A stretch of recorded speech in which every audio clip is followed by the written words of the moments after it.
How much does it cost to travel to Myanmar? I tell you right now. So first of all, yes, you can travel to Myanmar. No, you're not gonna die. Most likely. So before planning anything, you're gonna have to apply for the e-visa. You cannot just show up there like it's your local bakery. So the process costs about 50 euros. And once you get it approved, then you're gonna have to look for flights. If you're already in the region, a return flight from Bangkok costs about 100 euros. Myanmar is a sanctioned country, so you do not want to use your credit card there. Otherwise, you might get a very angry call from your bank manager. What are you doing? Instead, you're going to bring US dollars in perfect condition and you're going to exchange it, so make sure you bring enough. So like much of Southeast Asia, it's a very cheap country. Accommodation will be your highest expense, but if you're willing to sleep in backpacker hostels with like dorms, then you can budget around 10 euros a day. If you want something a little more fancier, then of course you're gonna have to increase the budget, but you're not gonna find a lot of options on the usual websites. There are a lot of very cheap hotels all around the country, but to find them, you're gonna need to either speak Burmese yourself or have a local friend help you. Transport in Myanmar is extremely inexpensive. You can travel all around the country in sleeping buses, which are really comfortable by the way,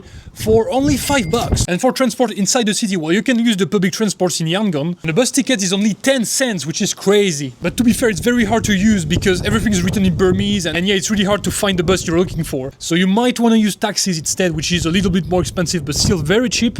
And in other cities, not Yangon, but other cities, you can take motorbike taxis, which can really take you anywhere from like 2 euros maximum. Food is really cheap as well. You can get a very decent meal for around 2 or 3 euros. And you can even add some alcohol if you want because it's dirt cheap. I had the cheapest cocktail of my life in Bagan. It only cost me 75 cents for a mojito. And finally, the activities. Well, as Myanmar isn't really a very touristic country, you will be able to do any activity for like 5 or 10 times cheaper than you would do in like Thailand or Cambodia or Vietnam. This is crazy. It only cost me about 4 euros per person for a 3-hour boat trip in the Inle Lake. That was so worth it. If you want to learn more about Myanmar and other less traveled destinations, you know what to do.